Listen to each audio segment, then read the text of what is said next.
അസ്സലാമു അലൈക്കും വറഹ്മത്തുള്ളാഹി തആല വബറകാതുഹു. അൽഹംദുലില്ലാഹ് വസ്സലാത്തു വസ്സലാമു അലാ റസൂലില്ലാഹ് വഅലാ ആലിഹി വസഹ്ബിഹി അജ്മഈൻ. അമ്മാ ബഅദ്. രവിചന്ദ്രനെ അറിയുന്നവരാണ് നിങ്ങളൊക്കെ. സ്വന്തം ആശയം ശരിയാണെന്ന് ധരിപ്പിക്കാൻ വേണ്ടി തൻ്റെ മുന്നിൽ തൻ്റെ പ്രസംഗം കേൾക്കാൻ വന്നു നിൽക്കുന്ന ആയിരക്കണക്കിന് ആളുകളെ ത്രസിപ്പിക്കാൻ വേണ്ടി നുണ പറയാൻ ഒരു മടിയുമില്ലാത്ത ആളാണ് രവിചന്ദ്രൻ എന്ന് പലവട്ടം തെളിയിച്ചതാണ്.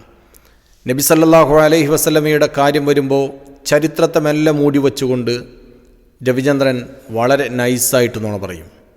പരിശുദ്ധ ഇസ്ലാമിൻ്റെ കാര്യം വരുമ്പോൾ രവിചന്ദ്രൻ മറ്റുള്ളതിനെയൊക്കെ മറച്ചു പിടിച്ച് വളരെ സുന്ദരമായി നുണ പറഞ്ഞ് ജനങ്ങളെ പറ്റിക്കും.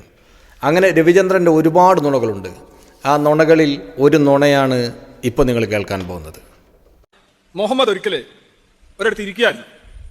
ഇങ്ങനെ കാണാൻ ഒരു ഡെഡ് ബോഡി ഇങ്ങനെ പോകുന്നു, പൊക്കിക്കൊണ്ട് പോകുന്നു. ആഹാ എന്ന് പറഞ്ഞു. അപ്പോഴേ മുഹമ്മദ് എന്ത് ചെയ്തു? ചാടി എഴുന്നേറ്റു ആ ഡെഡ് ബോഡിക്ക് ആദരവ് അർപ്പിച്ചു.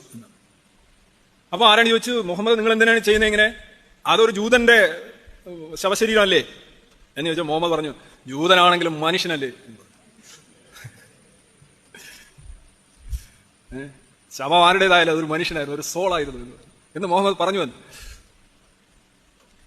ഇത് നിങ്ങൾ പരിശോധിച്ചറിയാം, ഇങ്ങനെ ഒരു സംഭവം ഇല്ല.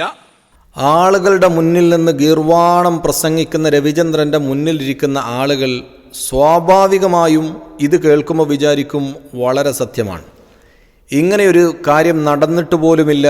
പിന്നെ മുഹമ്മദ് നബി സല്ലല്ലാഹു അലൈഹി വസല്ലമയുടെ പേരിൽ സ്വഹാബത്ത് കള്ളം ചമച്ചുണ്ടാക്കി പ്രചരിപ്പിക്കുകയാണ്. വലിയ മനുഷ്യസ്നേഹി എന്ന് കാണിക്കാൻ വേണ്ടി നബി സല്ലല്ലാഹു അലൈഹി വസല്ലമ തങ്ങളുടെ പേരിൽ ആളുകളെ അടുത്തിടെ ഇറക്കിയ ഒരു നുണ മാത്രമാണ് ഈ സംഭവം എന്ന് രവിചന്ദ്രൻ എത്ര കൂളായിട്ടാണ് പറയുന്നത്. എന്നാൽ ഇസ്ലാമിക ചരിത്രമറിയുന്ന ആരെങ്കിലും ആ കൂട്ടത്തിൽ ഉണ്ടെങ്കിൽ ഒന്ന് തിരുത്തി കൊടുക്കാമായിരുന്നു, അവർക്കൊന്ന് പറയാമായിരുന്നു, രവിചന്ദ്ര നീ പറഞ്ഞത് നുണയാണ്, യഥാർത്ഥത്തിൽ അങ്ങനെയൊരു സംഭവമുണ്ട് എന്നറിയണമെങ്കിൽ ഇസ്ലാമിനെ അറിയുന്ന ആരെങ്കിലും ആ കൂട്ടത്തിൽ വേണം, ഇസ്ലാമിനെക്കുറിച്ച് ബോധമുള്ള ആരെങ്കിലും ആ കൂട്ടത്തിൽ വേണം. ചുരുങ്ങിയത് ഇസ്ലാമിക ചരിത്ര പുസ്തകങ്ങളെങ്കിലും കണ്ട ആളുകൾ ആ കൂട്ടത്തിൽ ഉണ്ടായിരുന്നുവെങ്കിൽ രവിചന്ദ്രൻ എന്ന് പറയുന്ന മഹാനുണയനൊന്ന് തിരുത്തി കൊടുക്കാമായിരുന്നു. പക്ഷേ പക്വതയും പാകതയുമില്ലാതെ പുലമ്പുന്നതിനൊക്കെ ഇളിക്കാനും ചിരിക്കാനും കയ്യടിക്കാനും മതങ്ങൾക്കെതിരെയാണെങ്കിൽ, വിശുദ്ധ ഇസ്ലാമിനെതിരെയാണെങ്കിൽ നേരം പുലരുവോളം ഇരിക്കാനും മടിയില്ലാത്ത ആളുകൾക്ക് ഈ ചരിത്രങ്ങൾ കാണണമെന്നില്ല. ഈ ചരിത്രം വളരെ കൃത്യമായി പറഞ്ഞിട്ടുണ്ട്. മുഹമ്മദ് നബി സല്ലല്ലാഹു അലൈഹി വസല്ലമ തങ്ങൾ നബിയുടെ അടുക്കലേക്ക് ഒരു ജനാസ, ഒരു ഡെഡ് ബോഡി കൊണ്ടുവരുമ്പോൾ നബി സല്ലല്ലാഹു അലൈഹി വസല്ലമ എഴുന്നേറ്റ് നിൽക്കുന്നുണ്ട്. അപ്പോൾ സഹാബത്ത് ചോദിക്കുന്നുണ്ട്, അല്ല നബിയെ താങ്കൾ എന്തിനാണ് എഴുന്നേൽക്കുന്നത്?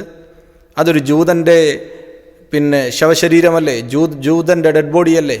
അല്ലാൻ റസൂൽ സല്ലല്ലാഹു അലൈഹി വസല്ലം അവിടെ പറയുന്നുണ്ട് അതൊരു മനുഷ്യനല്ലേ എന്നത്.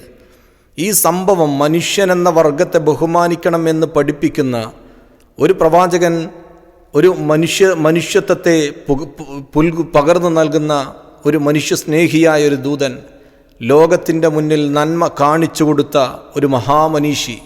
വിശുദ്ധ ഖുർആൻ തന്നെ പറയുന്നത് ലഖദ് കറംന ബനി ആദം, മനുഷ്യനെ നമ്മൾ ബഹുമാനിച്ചിട്ടുണ്ട് എന്നാണ്. മനുഷ്യനെ ബഹുമാനിച്ച ഒരു മതം, യഥാർത്ഥത്തിൽ അങ്ങനെ ഒരു ബഹുമാനിച്ച കാര്യം പുറത്താളുകൾ അറിയണ്ട. പുറത്തറിഞ്ഞാൽ ഇസ്ലാമിനെ അവർ ബഹുമാനിക്കും, ഇസ്ലാം വലിയൊരു സംഭവമാണെന്ന് വിചാരിക്കും. അതുകൊണ്ട് അങ്ങനെയുള്ള നല്ല കാര്യങ്ങളൊക്കെ മറച്ചു വെക്കുക എന്ന ചിന്തയോടുകൂടെ മാത്രമാണ് നബി സല്ലല്ലാഹു അലൈഹി വസല്ലമ തങ്ങളുടെ ഈ ഒരു ചരിത്രത്തെ രവിചന്ദ്രൻ വളരെ കൃത്യമായി മറച്ചു പിടിക്കുന്നത്.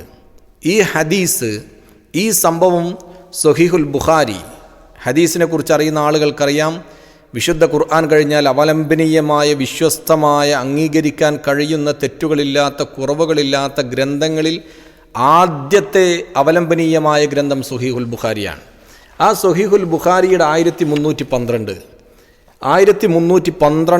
ഹദീസിൽ ആ ചാപ്റ്ററിൻ്റെ പേര് തന്നെ ബാബു മൻ ഖാമ ലി ജനാസത്തി യഹൂദിയിൻ, യഹൂദിയുടെ ജഡം കണ്ട്, ഡെഡ് ബോഡി കണ്ട് എഴുന്നേറ്റ് നിന്ന ആളെക്കുറിച്ച് പറയുന്ന അധ്യായമെന്നാണ്. ഈ ചാപ്റ്ററിൻ്റെ പേര് തന്നെ ബുഖാരിയിൽ ആർക്കും തുറന്നു നോക്കാം, ഓൺലൈനായിട്ട് കിതാബ് ലഭ്യമാണ്. ഇനി അല്ല എങ്കിൽ പ്രിൻ്റഡ് കോപ്പി ഉണ്ടെങ്കിൽ അതറിയുന്നവർക്ക്, അറബി അറിയുന്നവർക്ക്, അറബി അറിയില്ലെങ്കിൽ ഇംഗ്ലീഷ് വേർഷനും മലയാളവും ലഭ്യമാണ്. അതൊന്ന് പരതി നോക്കിയിട്ട് രവിചന്ദ്രനെ പോലെയുള്ള ആളുകൾ പറയുന്ന നുണകളെ തിരിച്ചറിയാൻ ബുദ്ധിയുള്ളവർ തയ്യാറാവണമെന്ന് ഒരിക്കൽ കൂടി ആവശ്യപ്പെടുകയാണ്. ഈ ഹദീസിൻ്റെ ഗ്രന്ഥത്തിൽ യഹൂദിക്ക് വേണ്ടി യഹൂദിയുടെ ജഡം കണ്ട് എഴുന്നേറ്റ് നിന്നവരെ കുറിച്ച് പറയുന്ന ബാബ് എന്ന് പറയുന്ന ആ സംഭവത്തെ ആസ്പദമാക്കി 2 ഹദീസുകളിൽ വന്നിട്ടുണ്ട്. ആ ഹദീസുകളിൽ 1312 ഹദീസ്, ആ ഹദീസിൻ്റെ ഒരു കോട്ടിങ് രവിചന്ദ്രൻ തൻ്റെ പ്രസംഗത്തിൽ കൊടുത്തിട്ടുണ്ട്. എന്നിട്ടാണ് പറയുന്നത് ഇതില്ലാത്ത സംഭവമാണ് എന്ന്. 1312 ഹദീസ് ഞാൻ വായിക്കാം. അറബി അറിയുന്ന ആളുകൾക്ക് വളരെ കൃത്യമായി മനസ്സിലാകും. കാല സമീഅത്ത് അബ്ദുറഹ്മാൻ ഇബ്നു അബീ ലൈല കാല കാന സഹൽ ബിൻ ഹുനൈഫിൻ വ ഖൈസ് ബിൻ സഅദിൻ ഖാഇദീന ബിൽ ഖാദിസിയ്യ. സഹൽ ബിൻ ഹുനൈഫും ഖൈസ് ബിൻ സഅദിൻ റളിയല്ലാഹു അൻഹു, ഈ 2 അനുചരന്മാർ നബി സല്ലല്ലാഹു അലൈഹി വസല്ലമയുടെ അനുയായികൾ സ്വഹാബികൾ ഖാദിസിയ്യയിൽ ഇരിക്കുകയായിരുന്നു. ഖാദിസിയയിൽ ഇവർ 2 പേരും ഇരിക്കുന്ന നേരത്ത് ഫമറു അലൈഹിമ ബി ജനാസ, ഈ 2 ആളുകളുടെ മുന്നിലേക്ക് ജനാസ കൊണ്ടുവന്നു. ഫഖാമ, അപ്പോൾ സഹൽ റളിയല്ലാഹു അൻഹുവും ഖൈസ് റളിയല്ലാഹുവിനും എഴുന്നേറ്റ് നിന്നു. ഫഖീല ലഹുമ, അപ്പോൾ അവരോട് ചോദിക്കപ്പെട്ടു, ഇന്നഹാ മിൻ അഹ്ലിൽ അർളി ഐ മിൻ അഹ്ലി ദിമ്മ, ഇവർ ദിമ്മികളായ ദിമ്മത്തിൻ്റെ ആളുകളായ യഹൂദികളായ ആളുകളാണ്, നിങ്ങൾ എന്തിനാണ് അവരുടെ ജനാസ കണ്ടിട്ട് എഴുന്നേറ്റ് നിന്നത് എന്ന് ചോദിച്ചപ്പോൾ അവർ പറയുന്നുണ്ട്, ഫഖാല, ഈ സഹൽ റളിയല്ലാഹു അൻഹു ഖൈസ് റളിയല്ലാഹു അൻഹു പറഞ്ഞു, ഇന്ന നബി സല്ലല്ലാഹു അലൈഹി വസല്ലം മറത് ബിഹി ജനാസത്തുൻ ഫഖാമ, നബി സല്ലല്ലാഹു അലൈഹി വസല്ലമയുടെ അരികിലേക്ക് ഒരു ജനാസ കൊണ്ടുവരപ്പെട്ടു. ഫഖീല ലഹു ഫഖാമ, അപ്പം നബി സല്ലല്ലാഹു അലൈഹി വസല്ലം എഴുന്നേറ്റ് നിന്നു. ഫഖീല ലഹു, നബിയോടൊപ്പം ചോദിച്ചു, ഇന്നഹാ ജനാസത്ത് യഹൂദിയിൻ, ഇതൊരു ജൂതൻ്റെ ശവമാണ്, ജൂതൻ്റെ ഡെഡ് ബോഡിയാണ്, താങ്കൾ എന്തിനാണ് എഴുന്നേറ്റ് നിന്നത് എന്ന് ചോദിക്കുമ്പോൾ നബി സല്ലല്ലാഹു അലൈഹി വസല്ലം തങ്ങൾ കൊടുക്കുന്ന മറുപടി, അലൈസത്ത് നഫ്സൻ അലൈസത്ത് നഫ്സൻ അലൈസത്ത് നഫ്സൻ. 1312 ഹദീസിൽ നബി സല്ലല്ലാഹു അലൈഹി വസല്ലം തങ്ങൾ ചോദിക്കുന്ന വചനം അലൈസത്ത് നഫ്സൻ, അതൊരു ശരീരമല്ലേ, അലൈസത്ത് നഫ്സൻ, അതൊരു മനുഷ്യനല്ലേ എന്നാണ്. ഇങ്ങനെ നബി സല്ലല്ലാഹു അലൈഹി വസല്ലം മനുഷ്യനെ സ്നേഹിക്കണമെന്ന് മനുഷ്യനെ ആദരിക്കണമെന്ന് പറയുന്ന പ്രവാചകൻ്റെ ചരിത്രങ്ങളെയും നന്മകളെയും മറച്ചു വച്ചിട്ട് രവിചന്ദ്ര നിനക്ക് എന്ത് കിട്ടാനാണ്? എന്തിനു വേണ്ടിയാണ്? ആളെ കൂട്ടാനോ കയ്യടി വാങ്ങാനോ? ആളുകളുടെ മുന്നിൽ പ്രവാചകൻ ഇങ്ങനെയുള്ള മനുഷ്യത്വങ്ങളൊന്നും പഠിപ്പിക്കാത്ത ഒരു അപരിഷ്കൃതനാണെന്ന് പറയാൻ വേണ്ടിയിട്ടാണോ?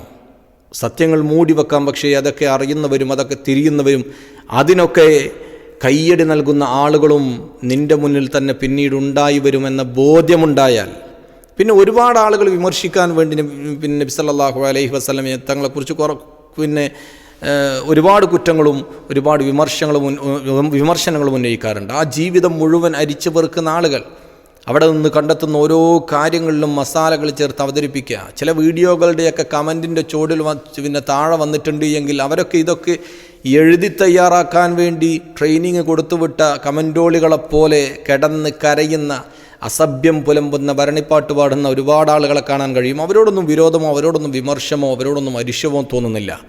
അവരുടെ കളിയാക്കലുകൾക്കും യാഥാർത്ഥ്യങ്ങൾക്കും മരണത്തിൻ്റെ ദൂരം മാത്രമേ ഉള്ളൂ. കാത്തിരിക്കാം, സ്വർഗമെന്ന് നരകമെന്ന് പറയുന്ന മരണാനന്തര ജീവിതത്തിൻ്റെ യാഥാർത്ഥ്യത്തിലേക്ക് കടന്നു ചെല്ലാനുള്ള സമയമാവുമ്പോൾ പരിഹസിച്ചവരൊക്കെ തിരിച്ചറിയുമെന്ന് വീണ്ടും ഓർമ്മിപ്പിച്ചുകൊണ്ട് അല്ലാഹു സുബ്ഹാനഹു വ തആല നന്മ മനസ്സിലാക്കാനുള്ള തൗഫീഖ് നൽകട്ടെ. ഇതുപോലെ പച്ചയായ യാഥാർത്ഥ്യങ്ങളെ നിരാകരിക്കുന്ന കള്ളന്മാരിൽ നിന്ന്, നുണയന്മാരിൽ നിന്ന് ജനങ്ങളുടെ ബോധത്തെ റബ്ബ് രക്ഷിച്ചെടുക്കട്ടെ എന്ന് പ്രാർത്ഥിച്ചുകൊണ്ട് അസ്സലാമു അലൈക്കും വറഹ്മത്തുള്ളാഹി തആല വബറകാതുഹു.